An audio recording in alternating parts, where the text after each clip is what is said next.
واندا امروز به من گفت دوستم از تو شکایت کرده است. گفتم شاید احساس کرده که از اون متنفرم. گوشم را با دو دستش گرفت و گفت ولی چرا از اون متنفری دیوانه کوچولو؟ گفتم چون ریاکار است. من فقط به زنی احترام میگذارم که واقعا درست کار است یا علنا به خاطر لذت زندگی میکند. واندا به شوخی ادامه داد مثل من. ولی میبینی کوچولوی من، یک زن فقط در موارد نادر میتواند این گونه باشد. او نه میتواند سرخوشانه هوسرانی کند، نه از نظر روحی به اندازه مرد آزاد باشد. عشق او همیشه مخلوطی از وابستگی شهوانی و روحی است. قلبش آرزو دارد مردی را تا ابد به زنجیر بکشد، در حالی که خودش دستخوش تغییر می شود و به همین خاطر معمولا خلاف میلش یک دوگانگی، یک مشت دروغ و فریب به رفتارش، به وجودش وارد می شود و شخصیتش را فاسد می کند. گفتم قطعا همینطور است. آن خصلت متعالی که زن می خواهد به عشق تحمیل کند او را به فریب سوق می دهد. حرفم را قطع کرد. ولی همه همین را می خواهند. فقط به این زن نگاه کن. او شوهر و عاشقی در لمبورگ دارد و اینجا هم هواخواه تازه‌ای پیدا کرده است. او هر سه آنها را فریب می‌دهد و هنوز مورد احترام همه آنهاست. گفتم برایم اهمیتی ندارد، ولی او نباید تو را وارد این بازی کند. چرا با تو مثل کالا رفتار می‌کند؟ زن زیبا سریع حرفم را قطع کرد. چرا که نه؟ هر زن این غریزه و تمایل را دارد که از جذابیت‌هایش استفاده کند و عرضه خود بی عشق و بی لذت مزایای زیادی دارد. زن با این کار خونسرد میماند و میتواند منفعت ببرد. واندا میخواهی بگویی؟ جواب داد چرا که نه؟ میدانی چه میخواهم بگویم؟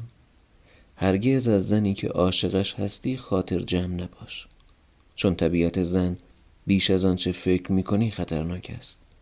زنها نه آنطور که هواخواهان و مدافعانشان فکر میکنند خوبند و نه آنطور که دشمنانشان میگویند بد.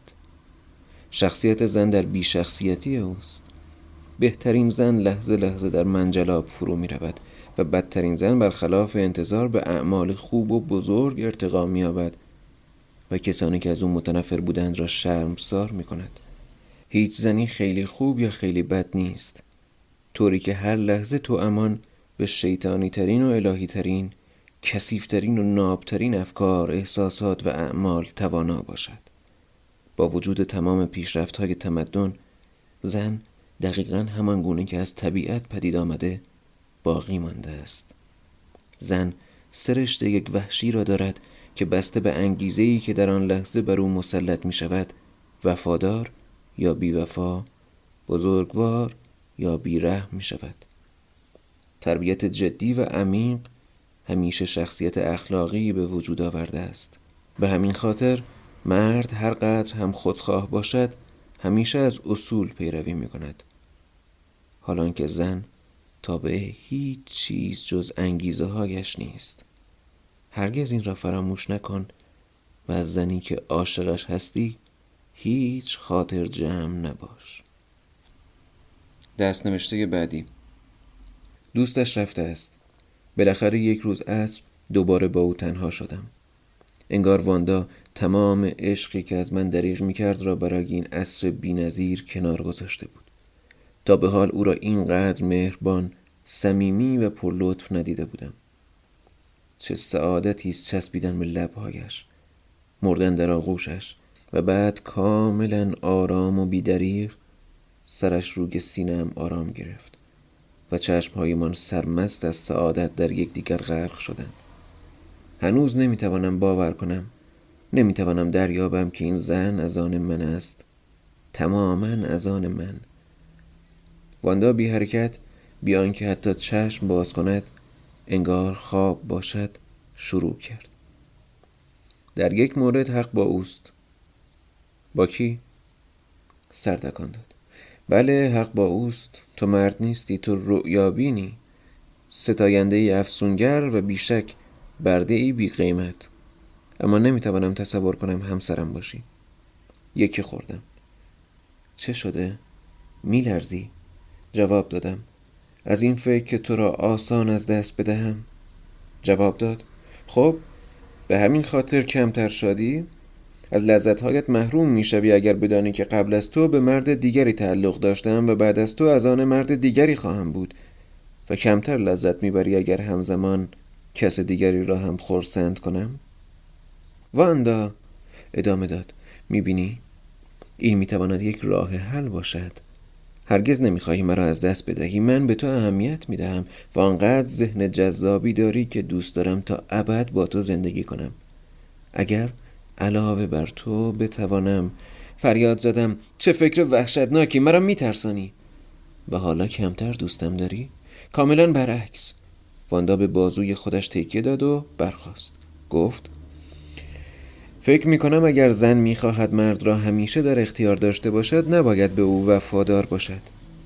کدام زن پاک دامن تا به حال به اندازه یک فاحشه درباری ستایش شده است؟ بیوفایی زن قطعاً محرک دردناکی است، حظی بی حد و حصر. واندا فوراً پرسید برای تو نیز چنین است؟ برای من نیست. واندا با تمسخر گفت و اگر قرار باشد این لذت را به تو بدهم، جواب دادم، آن وقت از دردهای بسیاری رنج خواهم کشید ولی بیشتر دوستت خواهم داشت. اما تو هرگز مرا فریب نخواهی داد. تو با عظمت دیواسایت به من خواهی گفت فقط تو را دوست خواهم داشت، ولی من از هر کسی خوشم بیاید او را خوشنود میکنم. واندا سر تکان داد. من از فریب بدم میآید. من آدم صاف و صادقی هستم، اما مردی را نشان بده که زیر بار حقیقت از پا در نمیآید. اگر به تو میگفتم این زندگی شهوانی سرخوشانه، این الحاد ایدئال من است، توان تحملش را داشتی؟ گفتم البته. حاضرم هر چیزی را تاب آورم، اما تو را از دست ندهم. میتوانم احساس کنم که چندان برایت معنا ندارم. ولی سورین، گفتم، همینطور است و دقیقاً به همین دلیل. گفت به همین دلیل میخواهی؟ رندانه پوزخند زد. درست حد زدم؟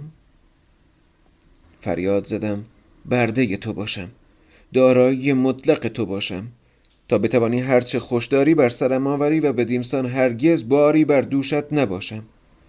وقتی زندگی را با تمام سرشاریش می نوشتی، وقتی پیرامونت را عیش و تجمل فرا گرفت و از شادمانی سرخوشانه و عشق المپی بهره‌مندی، آن وقت می خواهم به تو خدمت کنم، کفش‌هایت را پایت کنم و درآورم. واندا جواب داد چندان هم بیراه نمیگویی، چون فقط به عنوان برده هم می توانی عشق من به دیگران را تاب آوری. و تازه بدون بردگی نمی شود به آزادی لذت در جهان باستان فکر کرد. وقتی می بینی دیگران در برابرت زانو زدند و به خود می لرزند، حتما باید احساس خدایی کنی. من برده می خواهم. می شنوی سورین؟ گفتم مگر بردهت نیستم؟ واندا دستم را گرفت و هیجان زده گفت حالا گوش کن. می خواهم تا وقتی عاشقت هستم از آن تو باشم. گفتم 1 ماه؟ واندا گفت شاید حتی 2 ماه. گفتم و بعد برده ام می شوی. گفتم و تو؟ واندا گفت من دانی و پرسی. من یک الهه هم و گهگاه از ارتفاعات المپ آرام بر تو نزول می کنم، خیلی آرام و محرمانه. واندا گفت ولی اینها یعنی چه؟ سرش را بین 2 دستش گرفت و نگاه خیره‌اش در دوردست گم شد.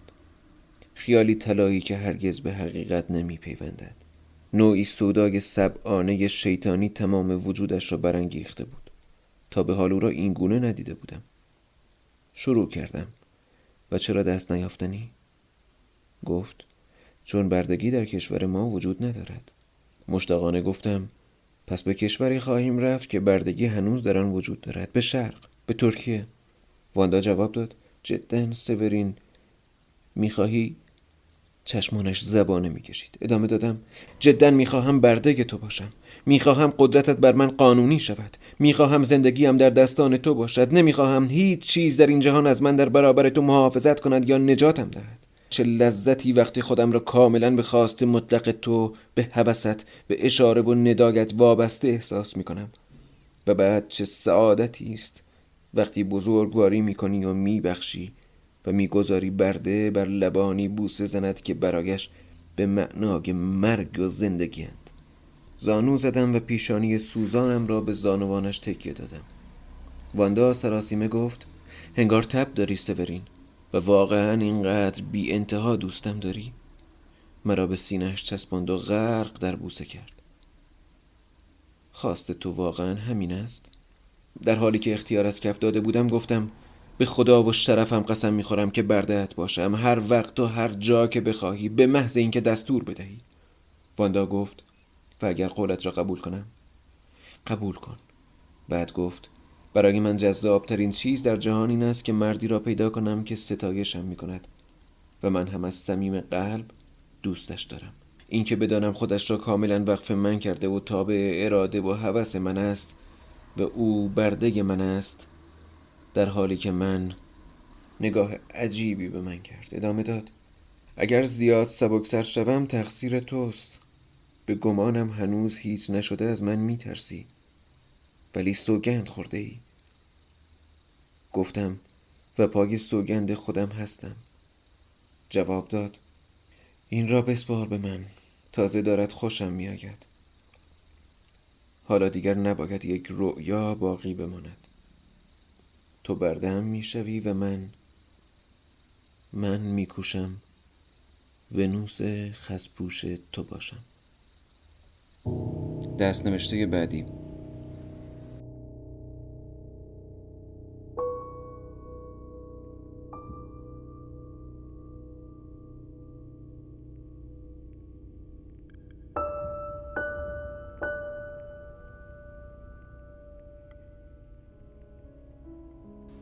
فکر کردم عاقبت این زن را میشناسم و میفهمم، ولی حالا میبینم که مجبورم دوباره از اول شروع کنم.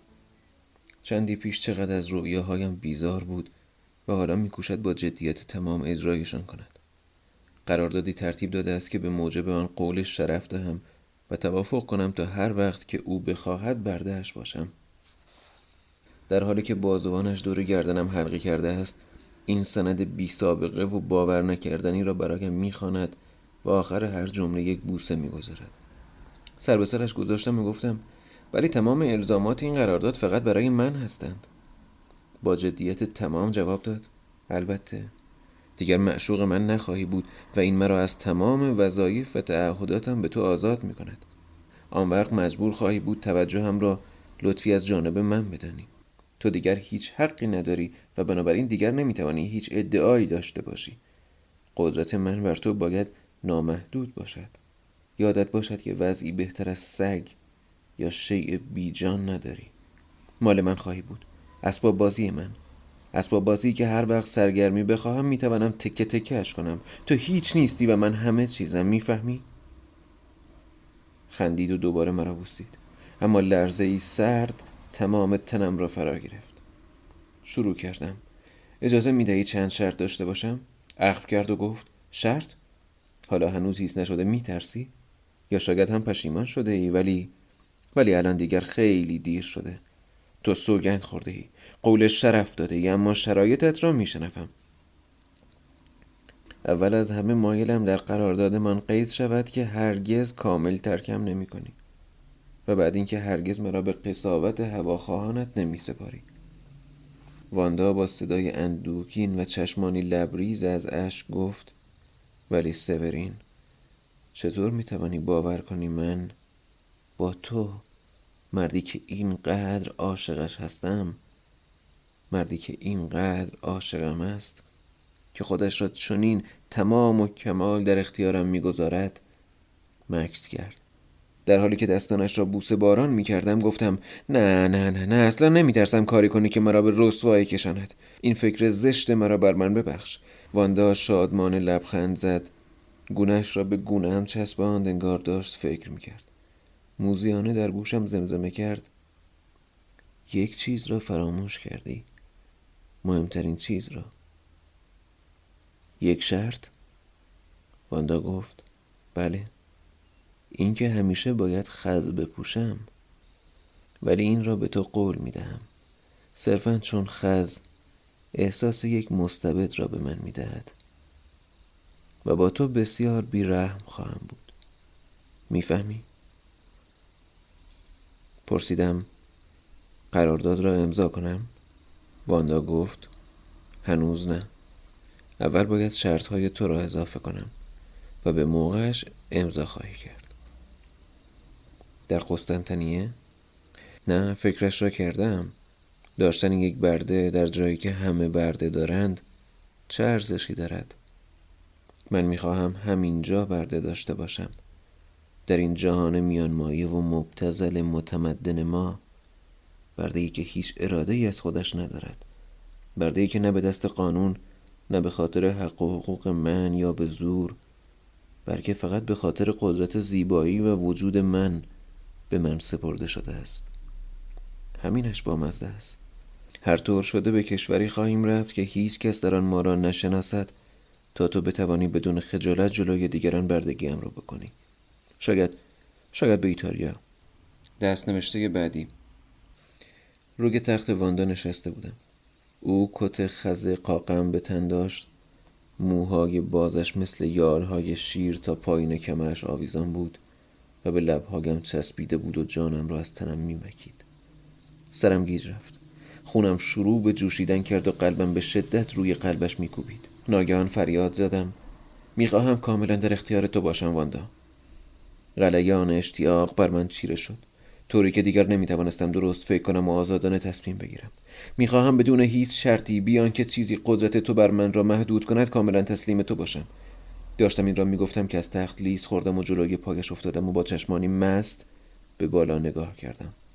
فریاد زد چقدر زیبا شدی. چشمان نیمه باز نشأت مرا سرمست میکند. از خود بی خود میشوم. چه شگفت‌انگیز میبودی اگر تا پای مرگ، تا حد نابودی تازیانه میخوردی. چشمان تو چشمان یک شهید است. با این حال گاهی ترس برم می‌دارد که اینقدر بی قید و شرط و تمام و کمال خود را به دست یک زن بسپارم. اگر با قدرتش از شور و شوق من سوء استفاده کرد چه؟ خب آن وقت چیزی را تجربه می‌کنم که از کودکی تخیلم را به خود مشغول کرده و همیشه مرا از وحشتی شیرین سرشار کرده است. چه اضطراب احمقانه‌ای. صرفاً داشت بازی شرورانه‌ای با من میکرد، نه بیشتر. او دوستم دارد، خیلی خوب است و سرشت نجیبی دارد و نمیتواند در اعتماد شکافی ایجاد کند، ولی همه‌اش دست اوست. اگر بخواهد میتواند. چه وسوسه‌ای در این تردید، در این ترس وجود دارد. حالا مانولسکو و آن شهسوار بیچاره را میفهمم. کسی که حتی در قاپوق وقتی معشوقش با مرد دیگری بود هنوز او را دوست می داشت. عشق هیچ فضیلتی، هیچ منفعتی نمی شناسد.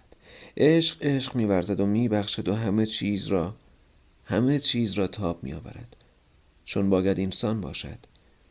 قضاوت ما نیست که ما را هدایت می کند. خوبی ها و خطاهایی که پیدا می کنیم باعث نمی شود خودمان را فدا کنیم یا مرعوب ما نمی کنند.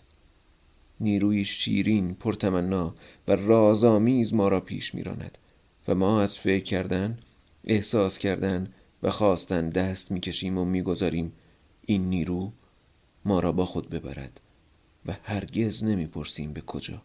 امروز وقتی گردش می‌کردیم، شاهزاده‌ای روسی برای اولین بار در برابرمان ظاهر شد. هیکل ورزیده، صورت زیبا و منش با شکوهش نظر مردم را به خود جلب می‌کرد، مخصوصاً زنها. چنان از او حیرت کرده بودند که انگار او جانوری وحشی است، ولی او محزون و بی‌توجه راه خودش را میرفت. 2 خدمتکار همراهش بودند، یکی سیاه که سر تا پا ساتن سرخ به تن داشت و دیگری یک سرکیسی در لباس نظامی درخشنده. ناگهان چشمش به واندا افتاد و نگاه نافذ سردش را به او دوخت.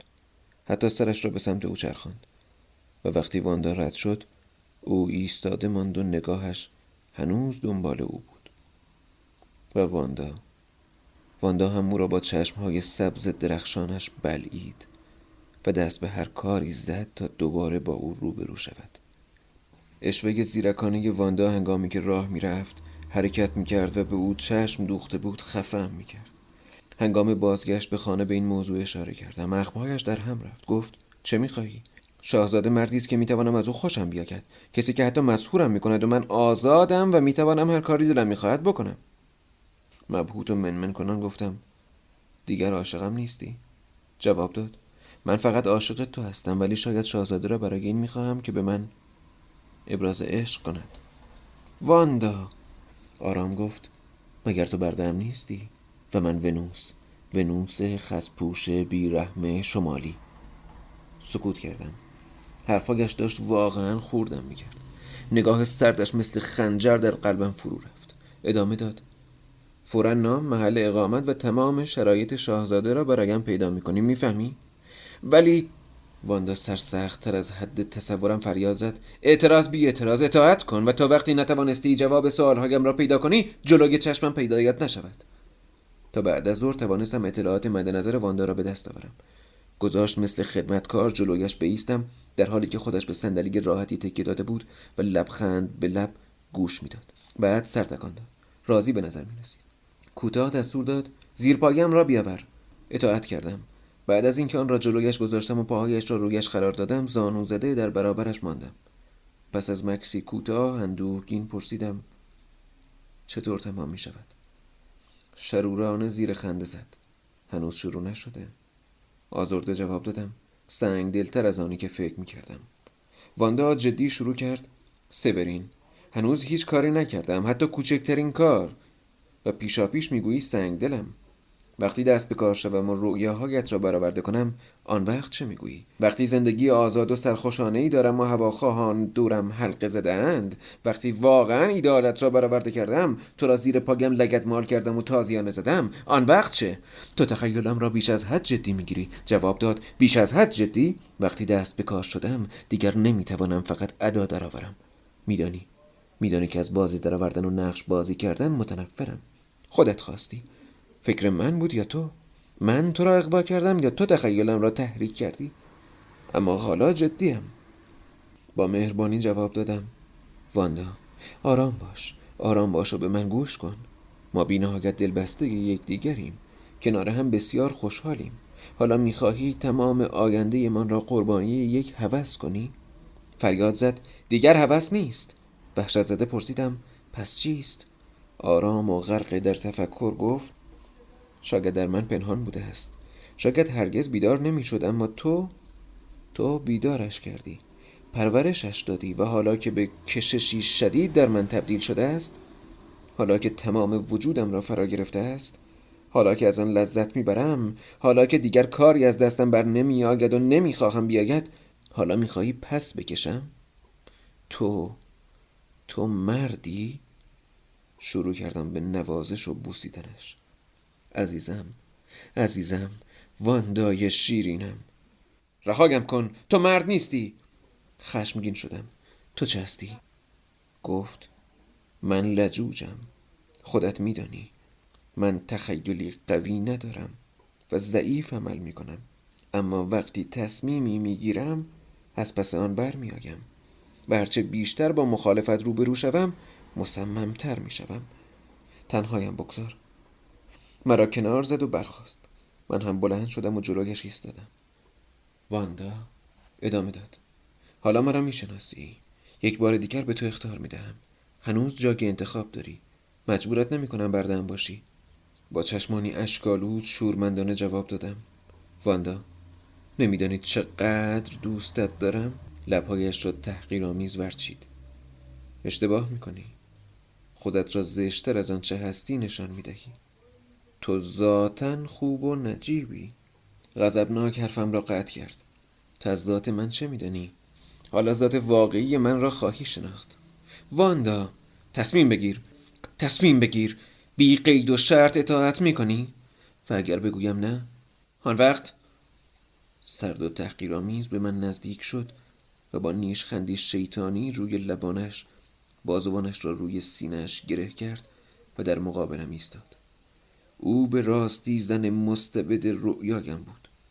سیمایش سخت به نظر می رسید و هیچ نشانی از رحم و عطوفت در چشمانش دیده نمی شد. سرانجام گفت: خب. فریاد زدم: خشمگینی؟ میخواهی شلاقم بزنی؟ جواب داد: آه نه، میگذارم بروی، آزادی. جلویت را نگرفتم. واندا،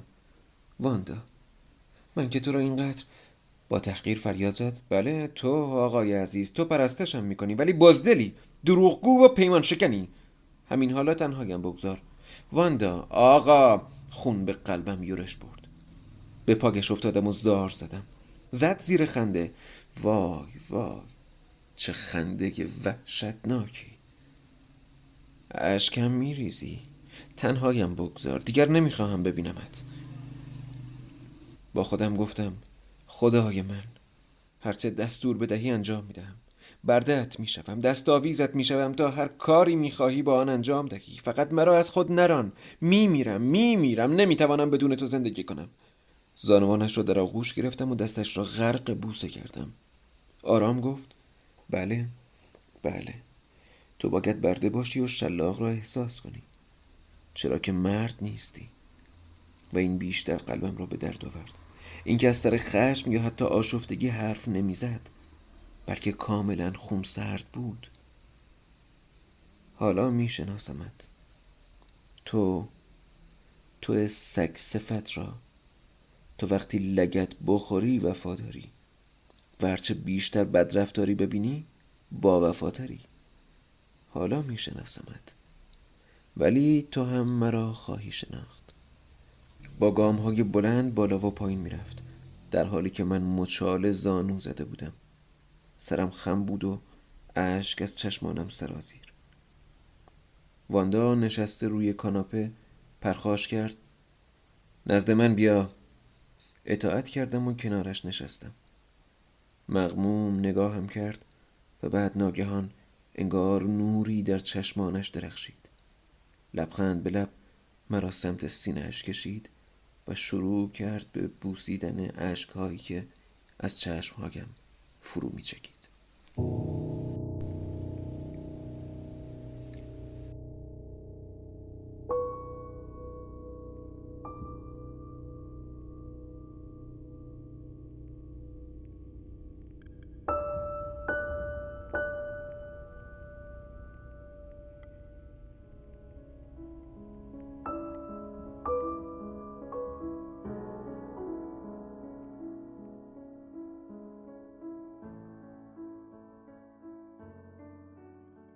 آنچه موقعیتم را بسیار مضحک می کند این است که به خرسی در بیشه سوسن می مانم. می توانم فرار کنم ولی نمی خواهم. به محض اینکه مرا تهدید می کند که آزادم خواهد کرد، حاضرم هر چیزی را تاب آورم. کاش یک بار دیگر تازیانه به دست می گرفت. در مهری که نثارم می کند چیز عجیبی هست. مثل موشی به دام افتاده که گربه‌ای زیبا او را به بازی میگیرد. هر لحظه آماده است او را تکه تکه کند و قلب موشوار من نزدیک است منفجر شود. چه برنامه‌ای برایم دارد؟ میخواهد با من چه کار کند؟ انگار قرارداد بردگیم را کاملا فراموش کرده است، یا صرفا لجبازی میکند. آیا به محض اینکه دیگر با او مخالفت نکردم و تسلیم هوس ملوکانه شدم، تمام برنامه را رها کرده است؟ چقدر با من خوب است، چه مهربان، چه دوست داشتنی. روزهای خوشی را کنار هم سپری میکنیم.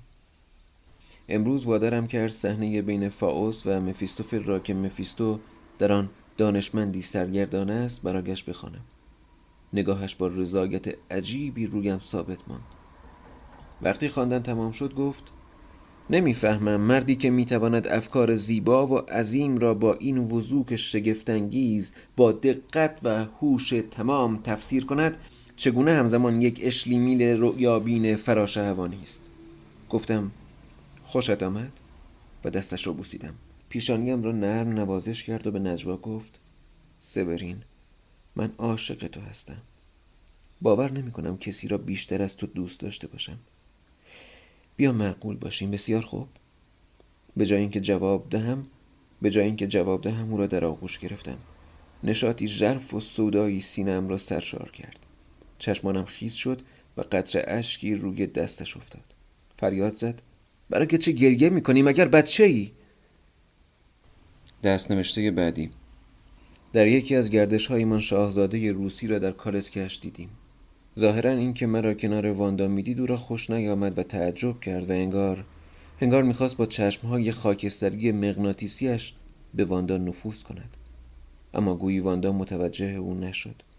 آن لحظه دلم میخواست جلویش زانو بزنم و پاهایش را ببوسم. نگاه بی تفاوت واندا طوری از روی او رد شد که انگار او شی یا درخت بود و و سپس با لبخند دلپذیرش رو به من کرد. وقتی به او شب بخیر گفتم، ناگهان بیدلیل حواس پرت و دماغ به نظر می رسید. چه چیزی ذهنش را به خود مشغول کرده بود؟ وقتی در درگاه ایستادم گفت متاسفم که می روی.